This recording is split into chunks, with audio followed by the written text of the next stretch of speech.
And finally, build a community. No one does big things by themselves.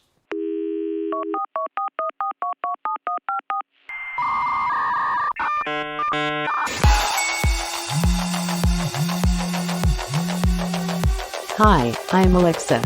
Would you like to air party? Let's use internet like a phone, not like library. Bring people together behind their screens. Let's stop being the center of the circle. Be the circle.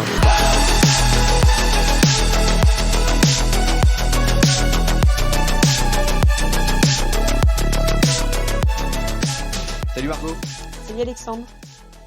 Écoute, je suis ravi de te recevoir sur ce nouvel épisode d'Air Party. Tu es la fondatrice d'une communauté qui s'appelle Curiosity Club et j'espère que tu vas nous donner pas mal d'informations sur comment tu as lancé cette communauté, quels sont les membres qui la composent, les routines que tu as mis en place et est-ce que tu peux commencer par expliquer un peu les origines de cette belle histoire? Eh ben, avec plaisir, je vais faire ça. Déjà, merci beaucoup d'avoir pensé à nous, d'avoir pensé au Curiosity Club pour venir sur Air Party. C'est très cool. Et alors, pour en dire un peu plus sur le Curiosity Club, du coup, tu veux savoir quoi d'abord? Comment ça a commencé? Ouais, les origines. Ouais, comment ça a commencé, ouais. Mmh. Le début du projet, c'était, alors, à l'origine, moi, j'ai fait des études de droit, j'étais avocate.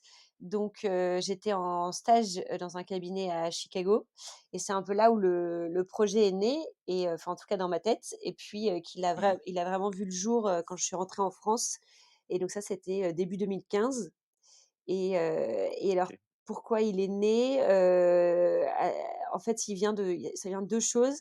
La première, c'était vraiment cette idée de curiosité, peut-être qu'on en reparlera après, donc je vais peut-être pas m'étaler, voilà, cette envie de pousser, enfin déjà, moi, en 1er lieu et puis, les autres aussi, à être plus curieux, d'être plus curieuse et d'essayer de vraiment D'accord. capitaliser sur cette, qualité finalement. Et la deuxième chose, c'était, la volonté de faire une communauté qui soit dédiée aux femmes. Parce que c'est à ce moment-là que, je sais pas pourquoi, j'aurais pas d'explication précise, mais j'avais 24 ans à ce moment-là et j'ai eu un peu, comme un sentiment de révolte, où j'ai trouvé plein de choses injustes et l'inégalité plutôt homme-femme m'a un peu sauté, aux yeux et donc j'ai voulu faire un projet pour les femmes et je me suis dit: «Eh bien, on va, s'appuyer sur cette qualité de la curiosité, sur ce Mmh. pouvoir en fait de la curiosité pour donner de la puissance aux femmes», pour résumer un peu. Ouais. Ouais, c'est hyper intéressant parce que finalement, le premier cercle, c'est des gens qui te ressemblaient beaucoup. Le 1er cercle des personnes de la communauté, tu veux dire? Ouais. Oui. Oui, oui, bah, clairement, au tout départ, les personnes qui sont venues à nos événements, c'était mes amis, les amis d'amis. Mais je dirais que très Mmh. vite, en fait, même après le premier événement, très vite, ça a été, ouvert, enfin, beaucoup de bouche à oreille et puis après un peu de presse et tout ça. Puis après, ça se fait tout seul, quoi. Mais au tout départ, oui, Mmh. c'était mes amis.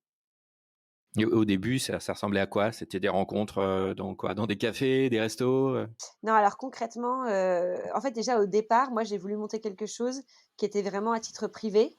C'est-à-dire que Mmh mh. le concept de départ, donc c'était cette histoire de femmes, de vouloir faire quelque chose pour les femmes et cette idée de curiosité en me disant, «C'est tellement important d'être curieuse et puis on l'est pas Mmh. toujours, on prend pas toujours le temps de l'être».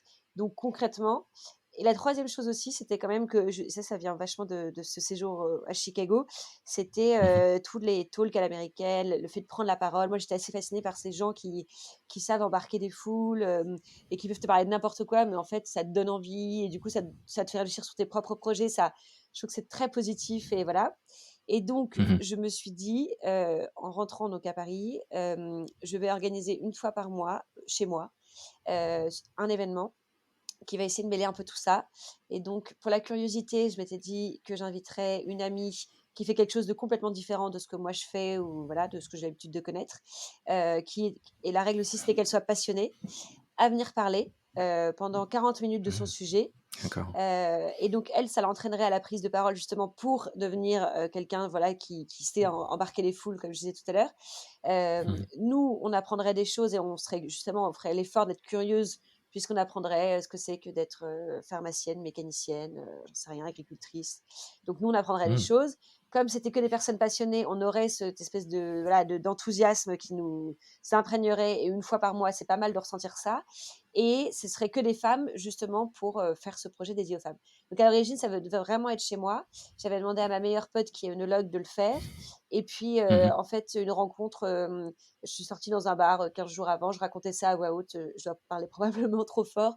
Et quelqu'un m'a entendu et est venu me voir en me disant ah mais j'adore votre projet. Enfin une femme est venue me voir en me disant j'adore votre projet, ça a beaucoup d'importance, etc.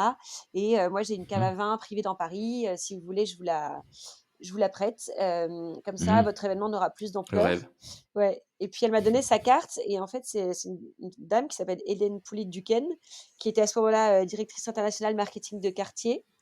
Et qui Mmh. m'a, voilà, qui du coup, je l'ai rappelé le lendemain.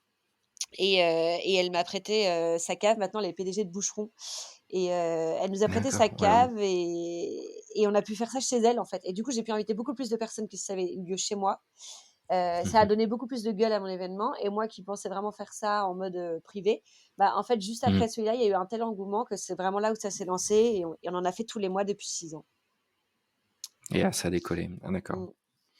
Le membre idéal, la personne, c'est donc une femme qui est curieuse, qui a certainement envie, d'être enthousiasmée par, d'autres personnes, peut-être pas forcément au départ d'autres femmes. C'est venu comme ça, c'est ça?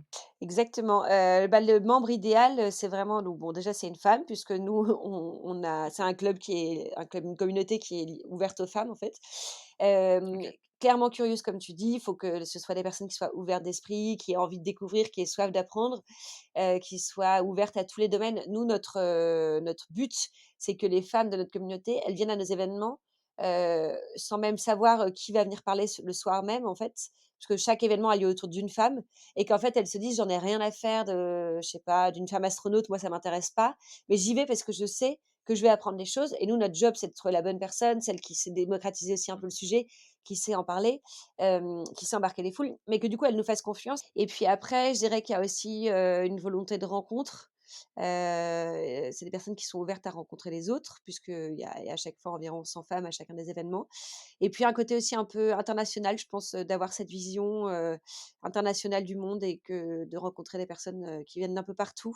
C'est quelque chose qui, je pense, est assez, commun à toutes les membres et d'être aussi des personnes engagées. Et le membre idéal de notre communauté, c'est forcément une femme, puisque c'est une Mmh. une communauté qu'on a décidé de réserver aux femmes et pas du tout dans un sentiment d'exclusion des hommes, mais juste parce qu'on voulait faire un projet dédié aux femmes. Mmh. Cette femme, Mmh.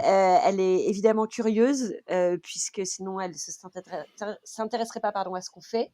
Et je Mmh. pense que c'est vraiment le point commun de toutes les femmes qui viennent. Elle est vraiment ouverte d'esprit.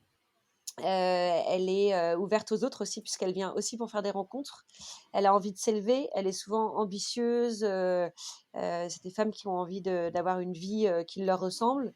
Et puis, c'est souvent des femmes engagées aussi pour D'accord. un tas de causes, mais c'est quand même des femmes qui sont engagées. La dernière chose, je pense aussi que c'est des femmes qui ont en tout cas une appétence, internationale dans le sens où, elles s'intéressent Mmh. aux femmes, du monde entier. Et nous, c'est vraiment une vision internationale qu'on veut porter, donc je pense qu'elles partagent cette vision-là aussi. D'accord, et qu'est-ce qu'elles viennent chercher en fait, en gros, le fait de mettre ces femmes-là ensemble, c'est quoi le momentum qui se crée en fait? Bah, c'est vraiment, en fait, de bénéficier du pouvoir de la curiosité. Donc en fait, tu as, environ par événement, en gros, chaque événement a lieu autour d'une femme qui va être, à chaque fois, il y a D'accord. un thème, une femme astronaute, agricultrice, éleveuse de dauphins, actrice porno, n'importe quoi, il y a Mmh. vraiment tout. Et tu as, une centaine de femmes qui viennent, assister à l'événement. Et en fait, bah, il y a cette énergie, en fait, de transmission qui fait que tout le monde est dans un Ouais. état un peu d'excitation finalement, de Bah très oui. Mmh mh. enthousiaste, très positif. Et Ah donc ça super. c'est et ouais, et donc ça, c'est vraiment donné par la femme qui vient partager son histoire. Elle arrive à embarquer tout le monde. Et à la suite de ça, comme il y a quasiment 2 heures d'apéro après et cetera, il y a vraiment un truc de partage où chacune, où échange, voilà, et c'est quelque chose de très joyeux, en fait, et de très enthousiasmant. Nous, on appelle un peu, ça des shots de curiosité. Et ce qu'on dit, c'est que, Mmh. Mmh mh. chaque femme vient, prendre un shot de curiosité une fois par mois. C'est un peu comme une prescription médicale, quoi. Ça devient indispensable. Ça devient, Ouais. enfin, on l'espère en tout cas. En parlant justement, tu dis, 1 fois par mois, c'est quoi les routines que tu as mis en place pour que ces femmes se rencontrent, de manière régulière? Des animations? Alors, en fait, pour être peut-être un peu plus clair, nous, on est une communauté. Aujourd'hui, on génère environ, on pardon, pas on génère, mais on rassemble environ 8 000 femmes, Ouais. et en Ah fait, on les oui, rassemble à travers des clubs. énorme. Ouais, D'accord. et en fait, on a une dizaine de enfin, on a pas une dizaine, on en a 10 des clubs. On en a 6 en France et 4 à l'étranger, Mmh. et en fait, donc ça fait des communautés locales, et quand on les assemble, on va dire que c'est la grande communauté, du Curiosity Club, et D'accord. donc elles ont comme routine, un événement par mois, donc des événements, avant la crise du covid, physiques dans leur club. Donc une fois par mois, Mmh. elles se retrouvent, pour un événement autour d'une femme. Ensuite, comme autre, rendez-vous, toutes les femmes de la communauté, pour le coup, toutes celles, au niveau, enfin avec les 10 villes rassemblées, reçoivent une newsletter le jeudi. C'est ce qu'on appelle aussi leur shot de Mmh. curiosité hebdomadaire, où on leur fait un peu on leur donne des pistes de réflexion, sur des articles sur lesquels nous on réfléchit, des bons Mmh. plans, des livres à lire, des actus sur le monde international, et cetera, toujours autour des femmes. Hem, Cette newsletter, elle marche vraiment bien, Mmh, top. et en fait, c'est enfin, peut-être que je suis trop subjective, mais c'est vrai que moi, même quand je la reçois alors que je la connais déjà, je trouve toujours que c'est Tu un bon shot. enthousiasme. Ouais, c'est très enthousiasmant, en fait, Mmh. très positif. Et c'est une newsletter interne, c'est ça? Au club, ouais, enfin, c'est donc à toutes les membres, alors on n'a pas vraiment de membership, puisqu'en D'accord. fait chaque personne, chaque femme prend, un ticket pour l'événement auquel elle veut venir, et si elle veut pas venir le mois d'après, elle vient pas, donc heu, donc voilà, et pour la newsletter, c'est gratuit. D'accord. Et donc du coup, donc elles se voient 1 fois par mois dans les clubs et quand vous les réunissez toutes ensemble, tu l'as déjà fait ça en période, remote, lockdown, tout ça, de réunir tous les clubs ensemble à distance? Ouais, alors pendant le premier confinement, on a fait ça, en effet, on faisait des événements digitaux, du coup, il y avait plus de logique par club, c'était tout le Mmh monde, mh.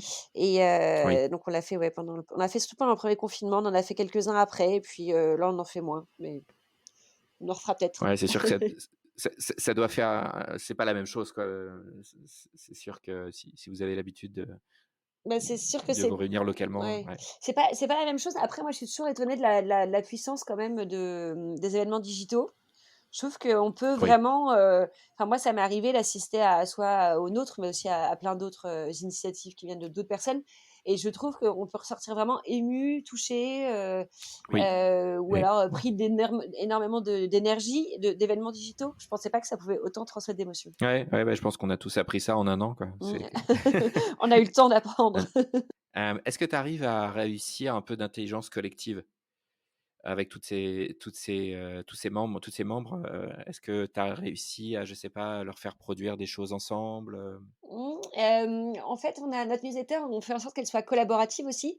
Donc, D'accord. ça nous est arrivé de les solliciter, en fait, sur des sujets pour qu'elles écrivent des articles. La dernière chose qui me vient en tête, là, c'est, sur la situation de la Pologne et le fait que le droit à l'IVG a été, bah, clairement quasiment, annihilé, là, récemment. En fait, c'est des femmes de notre communauté qui sont polonais, enfin, ou franco-polonaises, ou d'origine polonaise ou polonaise, et en fait, c'est vraiment grâce à leur recherche et à notre travail collectif qu'on a réussi à écrire un article, avant que la loi passe là, mais À plusieurs mains, quoi. Mmh. ouais, et donc ça, c'est vraiment, j'ai ça comme exemple, et puis après il nous arrive de faire des dîners, en fait, avec notre communauté, où on invite, de Mmh. façon, aléatoire certaines membres, pour, en fait, plutôt, savoir un peu, avoir des feedbacks sur ce qu'on fait, ce qu'elles aiment pas, et du coup, là, ça va être ce genre de moment d'intelligence collective là. En fait, elles sont assez à chaque fois, elles sont très ouvertes à participer, donc oui, on arrive à créer ce genre de J'essaie de voir un peu comment les clubs au local, comment ça peut évoluer, comment toi tu arrives à créer une dynamique aussi, avec entre tous ces clubs. Est-ce que tu as réussi à créer toi ouais, c'est ça. Est-ce que tu as réussi à créer un sentiment de redevabilité, est-ce que les membres se sentent redevables les unes vis-à-vis des autres? Alors, je sais pas si le mot redevable, c'est celui-là, mais je dirais solidaire, en tout cas.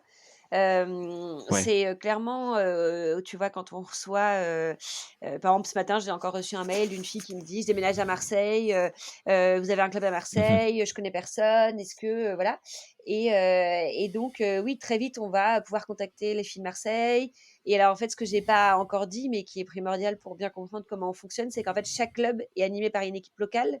Donc dans chaque ville, on a une équipe sur place si je parle de Marseille, par exemple, c'est 4 femmes marseillaises, qui vivent à Marseille, donc qui connaissent, bien leur Mmh. ville et qui arrivent à fédérer, en fait, ces communautés locales-là et donc moi, quand j'ai une femme, du club de Paris qui m'écrit en me disant: «Je déménage à Marseille, mais je connais personne», j'écris à l'équipe de Marseille en leur disant: «Voilà, on a cette femme-là, est-ce que vous pourriez faire quelque chose?» et tout de suite, elles vont aller prendre un café avec elle, lui présenter des personnes et cetera. Donc ça marche assez bien Ah comme top. ça et ça peut être aussi en termes de boulot. Ça nous est déjà arrivé d'avoir des filles qui cherchent à recruter et du coup, on va mettre une petite annonce dans la newsletter ou alors des filles beaucoup plus jeunes qui cherchent des stages, qui galèrent et ben, on va mettre un petit mot sur les réseaux sociaux et cetera et très vite, la communauté réagit, en fait. Ouais, tu arrives à matchmaker un peu des gens qui sont pas dans la même région, pas dans la même ville, Exactement. Alors c'est grâce à ça, assez, quoi. c'est artisanal, on va dire, puisqu'on n'a pas de plateforme, par exemple, où elle rentrerait des critères et cetera. Mmh. C'est quelque chose auquel on réfléchit toujours, mais on n'a pas encore vraiment Mmh. vu l'utilité de développer une nouvelle plateforme pour ça. Mais ouais, non, c'est artisanal, mais ça fonctionne bien. Et alors moi la question que j'avais, parce que, tu as réussi à craquer un truc, peu de communautés arrivent à faire intelligemment, c'est la scalabilité. C'est-à-dire qu'aujourd'hui, tu es parti d'un petit club, aujourd'hui, c'est plein d'autres clubs et finalement tu arrives à orchestrer, l'ensemble de ces clubs de manière intelligente. C'est quoi ta secret sauce pour avoir passé à l'échelle le Curiosity Club? Ben, je crois que ça vient pas de moi, je crois que ça vient surtout des autres parce que en fait, c'est par exemple, si on parle de l'ouverture des clubs, c'est vraiment, des femmes, de Lille, de Paris, de Mumbai en Inde, de Milan et cetera, qui nous ont écrit parce qu'elles voulaient faire la même chose Mmh. et elles nous ont demandé si elles Mmh. pouvaient intégrer le réseau et l'idée à la base, elle vient d'elles. Nous, on n'avait pas forcément l'idée de l'ouvrir ailleurs qu'à D'accord. Paris et le premier club qu'on a ouvert, c'est Lille. Et donc c'est Mmh. elles qui sont venues nous chercher pour faire ça. Donc nous, on s'est dit: «Bah, ouais, en fait, on n'habite pas à Lille, on va pas se téléporter à Lille tous les mois», et donc ça a commencé comme ça et en fait, très vite, sans même vraiment communiquer là-dessus, on a reçu beaucoup de mails et aujourd'hui, on Mmh. reçoit énormément de mails, mais de pays géniaux. Enfin, je veux dire, quand je dis géniaux, c'est que c'est si loin de chez nous, ça fait rêver, ça donne envie de Ouais. voyager, et puis des villes aux États-Unis, mais en Amérique du Sud, en Australie Mmh. et donc on reçoit énormément de mails pour ouvrir. Donc maintenant, on a vraiment mis en place un process, ça nous a pris du temps, mais on a mis en place tout un Ouais, le mode d'emploi pour ouvrir un club ouais, quelque part, quoi. exactement. Ouais, ouais et puis des process de pas d'entretien, mais tu vois, quand, par exemple, parmi les étapes, il y a, elles doivent appeler, d'autres clubs, d'autres filles qui ont déjà ouvert, dans d'autres villes Mmh. et voilà et donc du coup, Elles s'entraident. elles s'entraident et puis elles se conseillent et puis, en fait, ça leur donne envie ou pas d'ouvrir, quoi. Ouais, c'est vraiment excellent. Tu as réussi à concentrer, ouais, voilà, les best pra les meilleures pratiques, pour ouvrir un pays ou ouvrir une ville n'importe où dans le monde et en plus, finalement, ça vient même pas de toi, c'est les gens qui viennent te demander ce savoir-faire, quoi. Ouais, c'est les gens qui viennent nous demander. Alors nous, en fait, dans l'équipe, on va dire, on dit l'équipe mère, mais c'est un peu prétentieux parce que on est quand même tout petit, mais l'équipe qui est reliée, je veux dire, à toutes les villes et qui n'est reliée à personne, on est 6 et donc c'est Marie Mmh. qui gère notamment toutes ces questions elle s'appelle Marie Elgetz qui gère toutes ces questions d'ouverture de clubs, de développement de nouvelles villes et cetera. D'accord. Alors maintenant, les questions un peu plus personnelles, mais côté, allez, le challenge le plus dur que tu aies eu à vivre dans cette histoire de communauté? Bah, clairement cette année, je pense, il y a pas de secret, je pense que c'est Ouais, pas l'année la mal. plus dure. Ouais, c'est bien cette réponse toute trouvée. J'ai de la chance finalement que que ce soit arrivé. Bah, non, mais cette année, c'est vrai que c'est hyper compliqué parce qu'en fait, ça fait 5 ans qu'on met tous nos efforts à, créer cette communauté, à faire en sorte de la faire vivre, à essayer d'innover aussi dans nos formats d'événements, à les surprendre et cetera et en fait, en un Mmh. an, bah, tu perds le contact finalement. Alors on le perd pas tellement puisqu'on a encore notre newsletter et nos réseaux sociaux, mais nous, c'est quand même une communauté très humaine, et donc bah, c'est compliqué parce qu'il faut maintenir, en termes d'équipe, tout le monde motivé Et ça, Mmh. parfois, c'est pas évident quand, en fait, ce qui les fait vibrer, c'est les rencontres et que du coup, elles peuvent plus organiser les événements dans leur ville. Ça, c'est plutôt en termes d'équipe. C'est pas, voilà, il faut arriver à tenir la barre. Et la deuxième chose, c'est la communauté, donc les femmes qui viennent. Et, Mmh. et ça, on verra bien quand on reprendra. On espère qu'elles seront au rendez-vous. On l'espère très fortement. Mais c'est vrai que c'est 5 ans d'efforts voilà, enfin bref, on verra bien ce que ça donne. Et je suis optimiste, hein, j'ai Ouais. pas de, mais bon, forcément il y aura des impacts. Et puis la deuxième chose, c'est que nous, on a quand même aussi une partie B2B. On travaille avec les entreprises, c'est ça notre business model. Et clairement, les entreprises aujourd'hui, elles aussi, elles sont en difficulté. Et du coup, on travaille soit avec les directions marketing des entreprises, soit avec les directions RH en général, diversité, inclusion. Et aujourd'hui, toutes les entreprises souffrent et elles n'ont plus forcément les budgets. En tout cas, elles veulent plus forcément faire passer ça en priorité. Et donc, forcément, cette partie-là aussi souffre dans notre projet. Donc, c'est peut-être ça la plus grande crise pour revenir à la question. Et la crise en question du Covid, tout ça, est-ce que ça a influencé la manière dont vous vous rassemblez aujourd'hui? Enfin, bien sûr avec, le digital et que vous êtes mais ma question, c'était plutôt c est-ce que ça a, clairement changé les interactions que vous avez ensemble? Les Avec, modes d'événements, avec les membres de la communauté, tu veux dire? Ouais, Ouais. On a gardé à peu près les mêmes formats quand même. Après, on a proposé d'autres choses, des formats plus développement personnel, tu vois, des choses un peu des ateliers, et cetera, en ligne. d'accord. Donc on a proposé des choses qu'on n'aurait pas forcément faites, en effet. Après, sans vouloir être négative, je trouve quand même que le fait de se retrouver en vrai, ça reste quand même la meilleure chose. Bah, oui, oui, oui, c'est idéal. Et ta plus grande fierté en tant que community, leader de ce club? Je pense que je pense qu'il y a 2 choses qui me viennent à l'esprit. La première, c'est, les femmes, en fait, avec lesquelles on travaille. Donc, je te disais, il y a nous 6 dans l'équipe un peu transverse, mais en tout, avec donc toutes les équipes des villes, on est 54. Et en fait, quand je les regarde, entre guillemets, soit que je les regarde en vrai parce qu'on fait un séminaire annuel par an avec tous les clubs, soit parce qu'on se parle régulièrement. En fait, quand je vois la diversité des profils qu'on a dans ces femmes-là. Donc, que ce soit en termes d'âge d'ailleurs, parce que ça va en gros de 65 à 25, tu vois. Donc, on va passer un week-end comme ça, du coup, avec nous, les femmes, des femmes qui auraient l'âge de nos mamans et nous, elles, de leurs filles.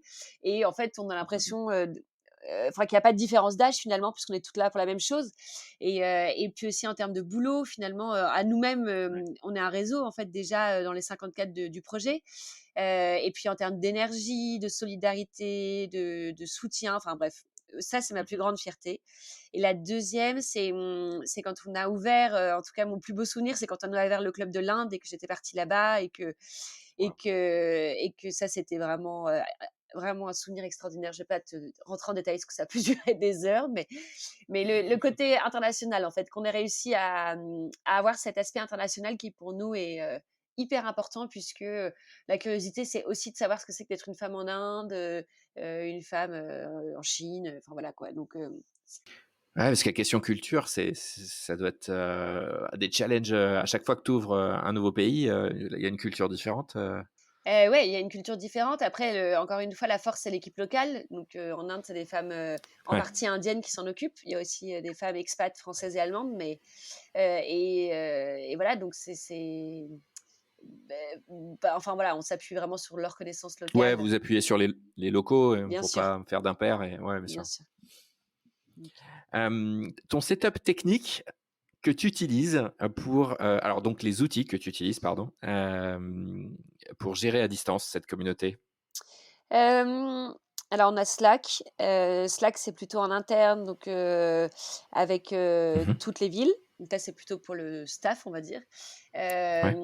Après, on a, bon, évidemment Instagram, Mmh. notre newsletter, donc via notre CRM, quoi. Ça, Mmh. c'est notre outil le plus important. On a aussi des groupes Facebook, mais c'est vrai qu'on les utilise de moins en moins. Ah, d'accord, Donc, en fait, on avait plutôt des pages Facebook et on voudrait là justement se tourner vers des groupes Facebook, plutôt d'accord. par ville et quelque chose de plus privé. Mmh. Et puis, on avait l'idée de lancer des groupes aussi sur Discord, mais on n'a pas encore Mmh. vraiment développé le sujet, c'est dans le pipe. Ok, très clair. Et si tu avais à donner un conseil à quelqu'un qui aurait envie de lancer un club aujourd'hui ou une communauté, quel serait ce conseil? Moi, je dirais de pas trop réfléchir, de surtout foncer, de faire ce qu'on a envie de faire, enfin, je veux dire, Ouais. le but, c'est pas forcément qu'il y ait 100 000 personnes. Le but, c'est que ça Oui. vive et qu'il y ait du fond et que ça nous fasse vibrer, en fait, que ça nous rende heureux. Donc, moi, je dirais de se lancer sans réfléchir et puis de voir, enfin, ça se développera au De fur et à kiffer, comme on mesure, dit. quoi. Ouais, de kiffer, exactement. Je crois que c'est ça. Eh ben, ça m'a fait super plaisir de connaître un peu mieux maintenant le Curiosity Club, de t'avoir reçu. C'est toujours hyper inspirant. Et je vous donne rendez-vous à un prochain épisode d'Air Party. Je te remercie, Margot. Merci à toi, Alexandre.